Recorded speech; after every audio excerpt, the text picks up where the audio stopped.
Síndrome de Estocolmo é o nome dado a um estado psicológico particular em que uma pessoa, submetida a um tempo prolongado de intimidação, passa a ter simpatia e até mesmo amizade com seu agressor. A reação normal seria outra, de repúdio, de rejeição. A síndrome recebeu o nome em referência a um famoso assalto ocorrido ao Credit Bank, em Estocolmo, e que durou de 23 a 28 de agosto de 1973, portanto, há 50 anos.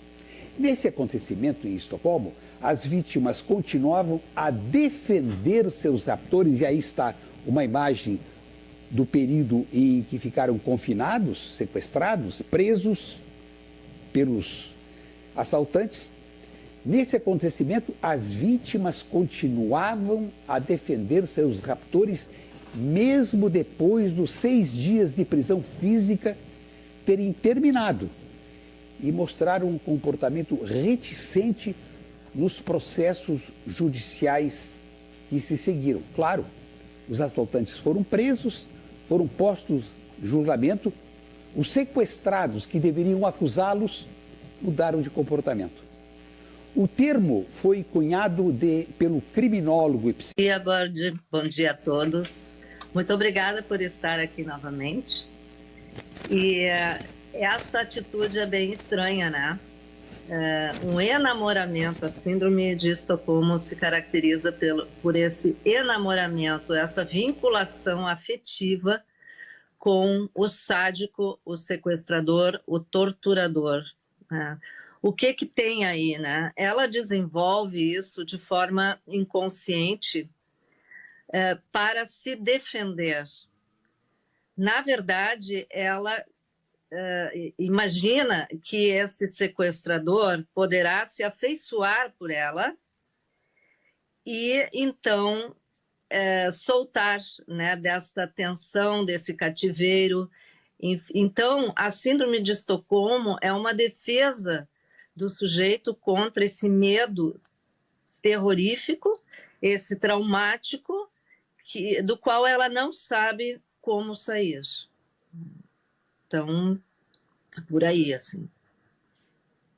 Esse comportamento tem algum vínculo com as relações da infância, ou ele surge já na fase adulta, quando uma pessoa, infelizmente, se defronta com uma situação de aprisionamento? Olha, muito difícil afirmar causa e efeito, porque cada um reage de um jeito frente a uma situação inesperada dessa, traumática. Só para explicar um pouquinho, o trauma é tudo aquilo que é inusitado, que entra de forma excessiva no aparelho psíquico e ele não consegue dar conta, não consegue metabolizar. Então, é um excesso que faz com que essa pessoa reaja desse jeito. No entanto, se fôssemos fazer um estudo, talvez fôssemos encontrar alguma coisa na história da pessoa que fez com que ela desenvolvesse essa síndrome. Essa síndrome, ela é do período ali, e um pouco mais tempo, né? Um pouco mais de tempo, em que a pessoa foi sequestrada, um pouco mais, mas ela tende a se diluir. O que a pessoa vai precisar ver é porque ela, né, fez esse sentimento, fabricou esse sentimento, eu digo fabricou, né, porque foi inconsciente, esse sentimento de afeição pelo sequestrador, né? O que aconteceu ali? Será que ele é o significante de alguém, um sádico do qual ela amava muito? Então, quando tu perguntas da infância, né, a questão é, será que essa pessoa se afeiçoou, né, por alguém da infância, parentes, enfim, que maltrataram ela, né? Não sabemos, teríamos que fazer uma pesquisa. Mas o interessante é que nem todo mundo desenvolve isso, aliás, né? Poucas pessoas desenvolvem a síndrome de Estocolmo. Esse fato, eu lhe pergunto se esse fato ele é registrado a partir... Ele se tornou famoso, e nós estamos aqui referindo um fato ocorrido há 50 anos. Tornou-se famoso, o mundo inteiro noticiou, comentou.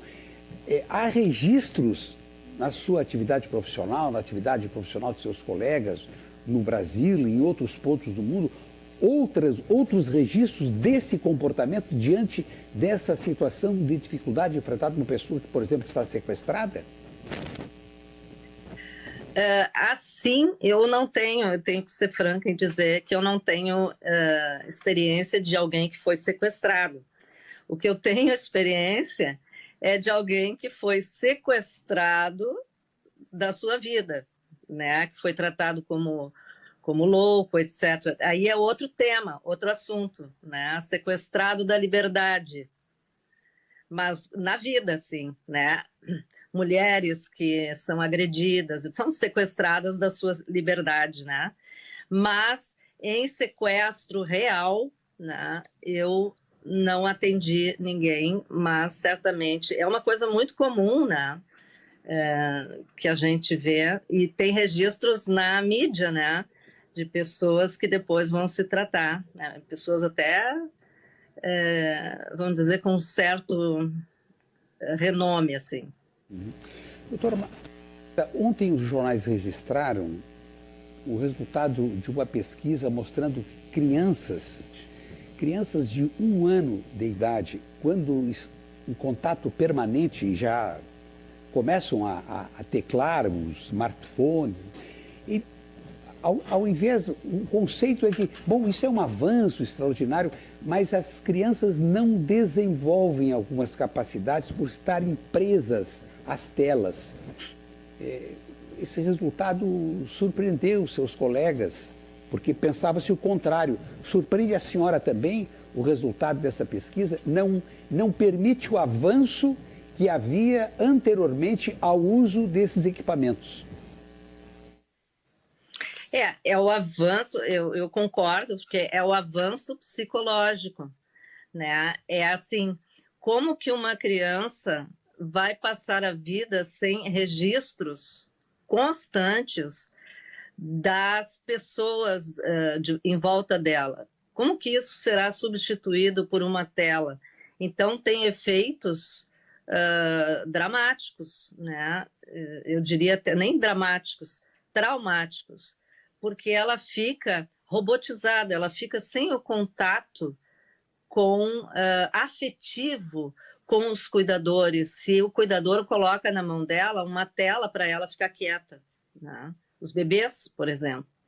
Porque o aparelho psíquico, ele se constitui a partir da relação entre eu e o outro.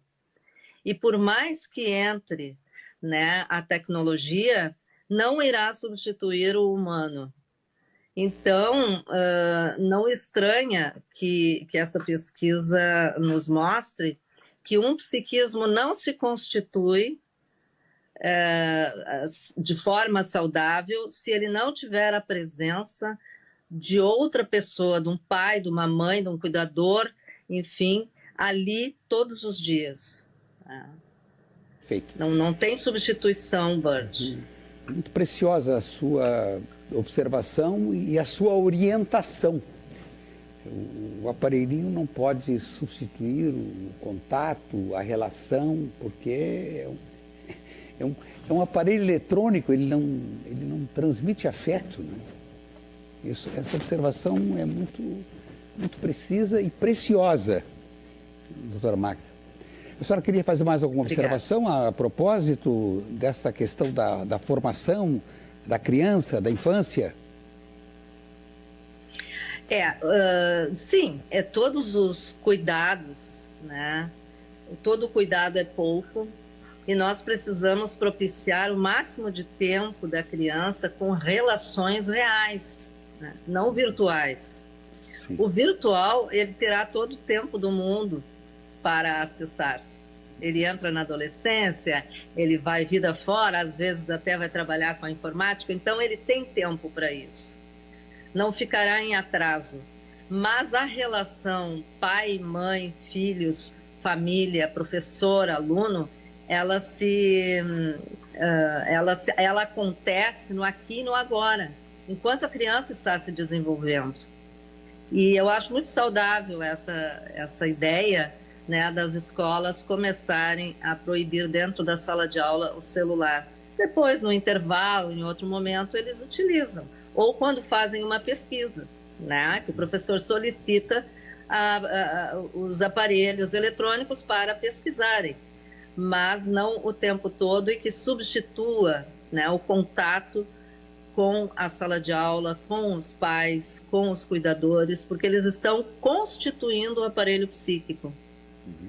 Nós sabemos a catástrofe que é quando não se constitui adequadamente um aparelho psíquico. Começam logo em seguida as alterações, as síndromes, as reações em relação à normalidade, né? A criança começa a sofrer, entrar em sofrimento, e entrando em sofrimento, ela prejudica o seu desenvolvimento, a sua aprendizagem e todo o seu contexto emocional. Psicóloga e psicanalista Magda Mello, ficamos muito gratos por suas análises, comentários e orientações. E lhe desejamos um bom dia de trabalho e um bom final de semana. Muito obrigada, Band. Igualmente. Psicóloga e psicanalista Magda Mello.